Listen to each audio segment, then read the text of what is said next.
家好，欢迎来到 Learn Chinese on the Go。今天我们来聊一聊问出处，你从哪里来？你有没有遇到过第一次见面？很多人都会问同一个问题。你从哪里来？你通常怎么答？我会说，我特别能吃辣。哈哈，吃辣和从哪里来有关吗？当然，我的辣味是我的家乡。真的吗？第一次听到这种说法。很多人都用食物代表故乡啊。哦，原来是这样理解出处。比如四川人爱吃麻辣火锅，他们的家乡味道特别浓郁。还有口音，一开口就知道是哪里人。对，语言也是一种很强的符号。所以问出处不只是问地点，更是了解一个人的文化背景。比如你的出处是哪里呢？我出生在北方，但我祖籍南方。这很常见，大家会问祖籍。对，祖籍是家族的根，很重要。所以你从哪里来没有标准答案。很多人可能出生在一个城市，但他们的家在另一个地方。你觉得家乡对你意味着什么？家乡代表童年回忆和味道。对，味道是最难忘的记忆。我觉得它塑造了我的性格。比如你爱吃辣，性格也热情。哈哈，大明你观察得很仔细。那么你觉得口音会暴露你的家乡吗？有时会，因为有些词语不同。南北方说话方式也很有趣。语速和用词都有区别。你会因为口音感到困扰吗？不会，我觉得这很独特。是的，这是文化多样性的体现。问出处也是一种拉近距离的方式，能更快了解对方的喜好习惯。比如他是否也喜欢吃辣呢？我也喜欢，但不是特别能吃。哈哈，那我们是辣友了。这个话题真的很有深度。它可以引出很多故事。不仅仅是地理位置的说明，更是一种身份认同的表达。谢谢小美今天带来的分享，也谢谢大明精彩的互动。我们下次再深入聊聊家乡。朋友们，你们的出处是哪里呢？欢迎留言告诉我们哦。对了，我还想问你一个问题。哎呀，还有什么神秘的？哈哈，就是你的家乡话。哦，想听我讲方言吗？我发现听口音很有趣。是啊，有时一听便知。比如，我有个朋友是东北的，东北话特别有感染力。他一开口，我就想笑。哈哈哈，这形容太形象了。这就是出处的魅力。它自带一种地方印记。对，就像语言的身份证。没错，方言是活的历史。比如嘎哈呢，就是啥？那是东北话，问干什么？哇，原来是这个意思。很有趣，各地说法不同，这让交流更生动有趣，也更容易找到家乡的同乡。你说这种方言口音，大家觉得容不容易学呢？我觉得模仿起来有难度。确实需要长期浸润，但听懂会很有成就感。尤其是听到自己的方言，就像找到了一种归属感。那是很温暖的瞬间。难怪老乡见老乡，两眼泪汪汪。哈哈，这句俗语真贴切。说到地方特色，你爱吃什么？我特别爱吃家乡的小吃，比如有什么特别的吗？比如我们那儿的米粉。哦，每个地方都有特色。对，它承载着记忆的味道。这也是一种文化认同吧。是的，这是味蕾的乡愁。我朋友上次去四川，他被那边的辣度惊到了。他说差点吃哭，哈哈。哈哈哈，这感受很常见。但这种出处的差异，有时也会带来一些小误会。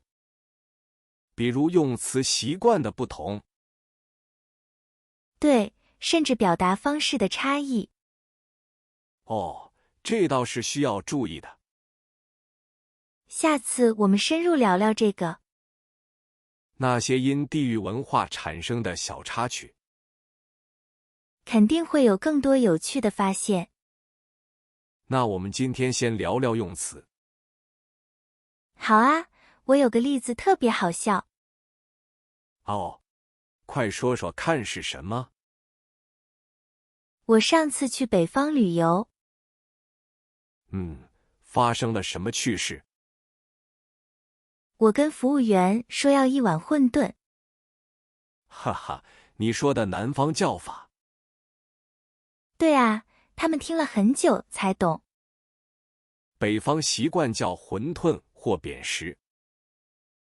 没错，当时真有点尴尬。这就是地域发音的魅力。是啊，还有语速的差异。语速，这个我也有感受。有些地方的人说话特别快，感觉像听 rap， 哈哈。真的，我朋友听不懂川普。哈哈哈，形容的太形象了。词汇用法也有很多不同。你是指特定方言词语吗？不完全是，是常用词的侧重。比如哪个词让你印象深刻？比如搞这个字。哦，它的用法有什么不同？北方人喜欢说搞定一件事，南方可能更喜欢说办好。对，虽然意思差不多，但听起来语感却不同。你有没有碰到过这种情况？当然有，我有个朋友来自东北。哦，那肯定有很多有趣的。他常常说贼拉好玩。哈哈哈，贼拉是特别好的意思。对，他用起来感觉很自然。这种口头禅真的很有趣。你们觉得这个词怎么样？我觉得它特别有画面感。是的，一听就知道是北方人。这也是一种地域文化标签。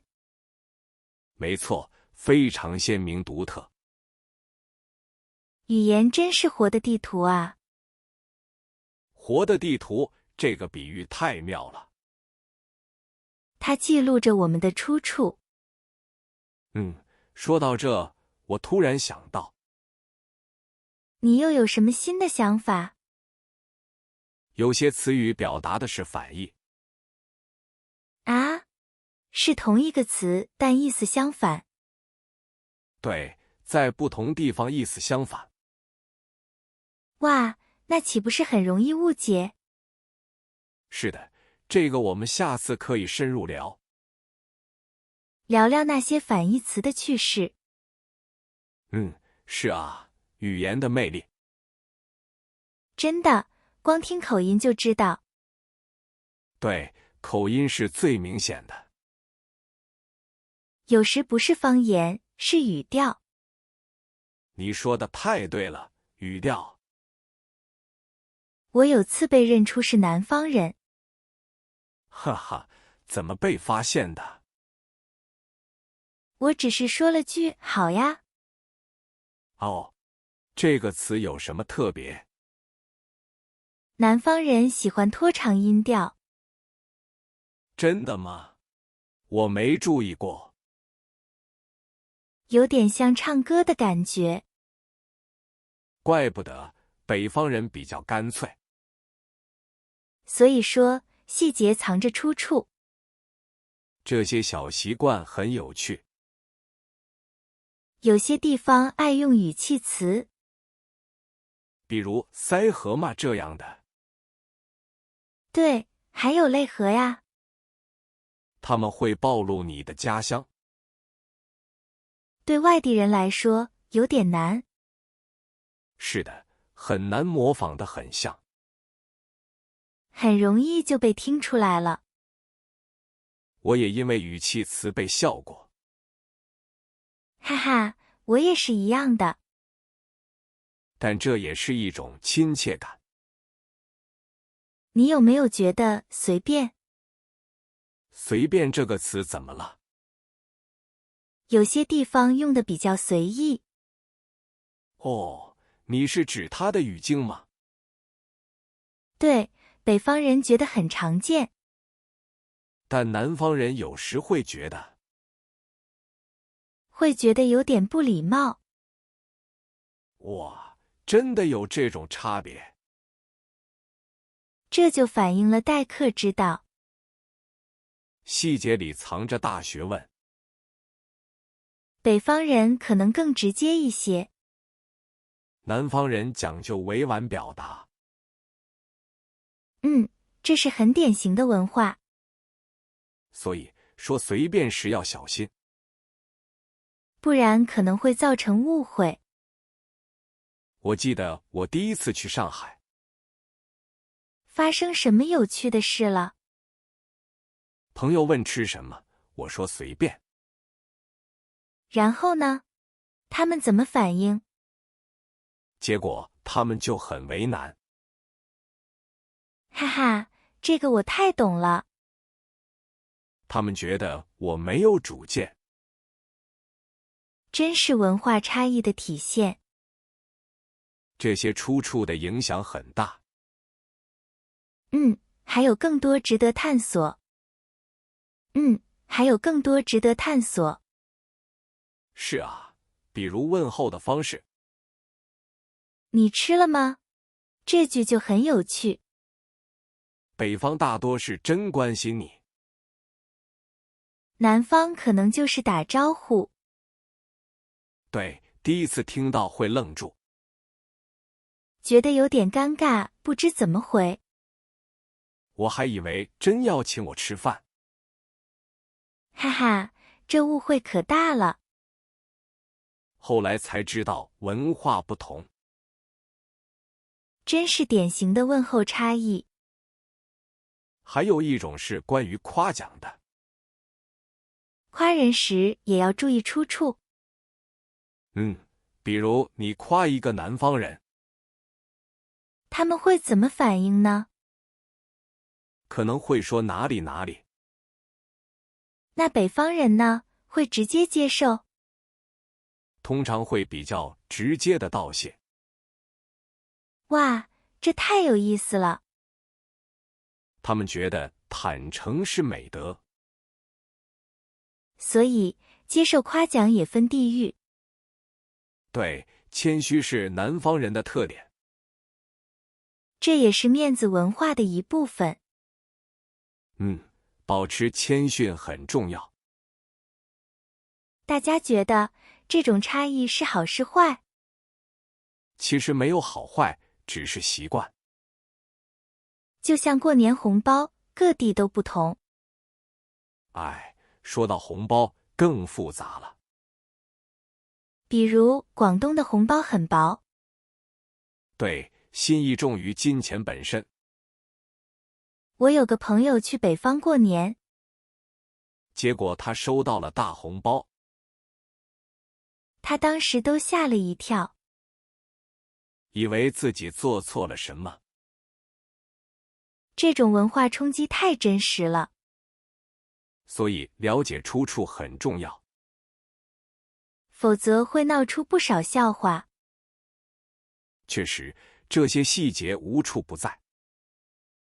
还有对个人隐私的看法，比如问收入或者婚恋情况，有些地方会觉得很冒犯，但有的地方是出于关心。这种界限真的非常模糊。下次我们可以深入聊聊，关于个人界限的出处，可能会更深入、更复杂。这个确实值得好好聊聊。这也是生活的一部分。真是个很有意思的话题啊！真是个很有意思的话题啊！是啊，出处无处不在呢。从语言到生活习惯都是。就像我们今天聊的隐私，它的边界感确实很独特，背后都有它的文化逻辑，需要我们去细心体察，否则真的容易产生误解。对，沟通会变得不顺畅。了解出处就能打开一扇门，让我们看到更多可能性，不只是语言学习的深度，更是对文化有了新理解。每次发现都像寻宝一样，很有趣，也很有成就感，会让你对世界更包容。是的，不再轻易下判断，而是好奇它背后的故事。这种思维方式特别棒，也能让我们的交流更深，不只停留在表面文字上，而是理解那些言外之意。就像读懂一个人的内心。这也是中文的魅力所在。很多词语都有深厚背景，比如某个成语的由来，知道后会觉得很有意思。它不仅是词，更是故事。语言和文化真的分不开，它们相互影响，密不可分。所以学习中文也很有趣，因为总能发现新世界。今天我们聊得很开心，时间过得真快啊，小美。感觉还有好多没说完呢。是的，这个话题太大了。不过我们今天收获很多，至少对出处有了共识，提醒我们要多思考源头，这样才能更懂彼此的心。希望大家也感到有启发。我觉得今天最大的收获是，凡事多问一句为什么。那么听众朋友们，你们在生活中有没有因为不了解出处而发生过有趣的故事，分享给我们呢？下次我们可以聊聊那些日常习惯的背后故事。期待下次和大家再相会。好的，我们下期再见了。